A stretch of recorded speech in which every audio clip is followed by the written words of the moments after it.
সরকার নির্ধারিত ভ্যাট ট্যাক্সের কারণে চট্টগ্রামের বাজারে এর প্রভাব পড়তে শুরু করেছে। বাজারে আবারও সংকট দেখা দিয়েছে বোতলজাত সয়াবিন তেলের।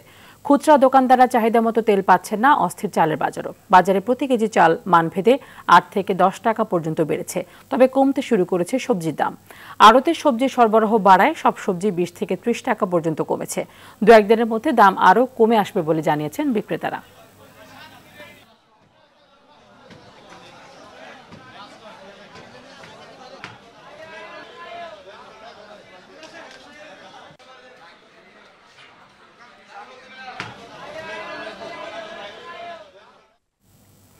এ বিষয়ে বিস্তারিত জানাতে চট্টগ্রাম থেকে সরাসরি যুক্ত হচ্ছেন সহকর্মী সাইফুল মাহমুদ। সাইফুল, সংবাদে যেমনটি পড়ছিলাম যে বাজারে আবারও তেলের সংকট দেখা দিয়েছে, আপনি বাজার ঘুরে এর সত্যতা পেয়েছেন কিনা এবং যদি সংকট তৈরি হয়ে থাকে তাহলে এর পেছনের কারণ হিসেবে কি বলছেন ব্যবসায়ীরা?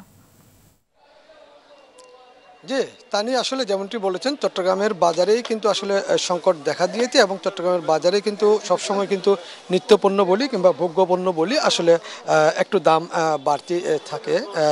আজও তার কোনো ব্যতিক্রম হয়নি। আমরা সকালবেলা বেশ কিছু পণ্যের যাচাই করেছি, এখনও কিন্তু তেলের সংকট দেখা দিয়েছে। আসলে আমরা একজন দোকানদারের সাথে কথা বলবো, কেন তেলের সংকট দেখা দিয়েছে তার কাছ থেকে একটু আমরা জানতে চাইবো। আসলে বোতলজাত তেলের সংকটের কারণ কি, আর চাউলের দাম বৃদ্ধির কারণ কি? চাউলের দাম বৃদ্ধির কারণ ওইটা মিল মালিকেরা জানতে পারবে, আর যারা পাইকারি ব্যবসা করে ওরা জানতে পারবে। আমরা কিনে আনতেছি, ধরেন আমরা এই ৭০ টাকা কিনে আনি, ওইটা ৭২ টাকা ৭৫ টাকা বিক্রি করতেছি। এখন আমরা যেখান থেকে কিনতেছি ওখানে দাম বেশি, ওরা বলতেছে মোকামে দাম বেশি। এখন আসলে কিছু কর্পোরেট কোম্পানির কারণে চাউলের দাম একটু বেড়ে গেছে। ওরা দাম কিনে স্টক করে ফেলছে, বাজারে নতুন কোনো চাউল নেই।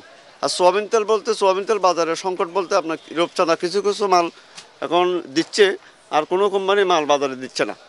এখন ওরা বলতেছে নাকি সরকারের সাথে যে দাম নির্ধারণ হয়েছে ওই দামে ওরা মাল বিক্রি করে, মানে ওদের লস হচ্ছে, ওই কারণে ওরা মাল বাজারে দিচ্ছে না। আশা করি সামনে ওরা দেবে।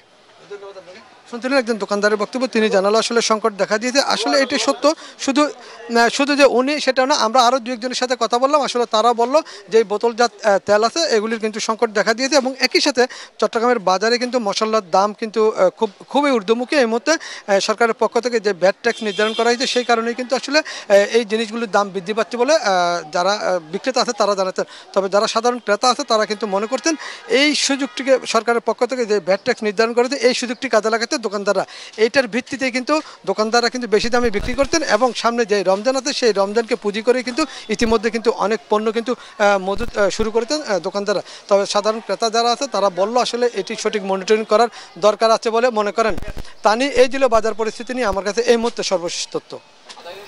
ধন্যবাদ আপনাকে।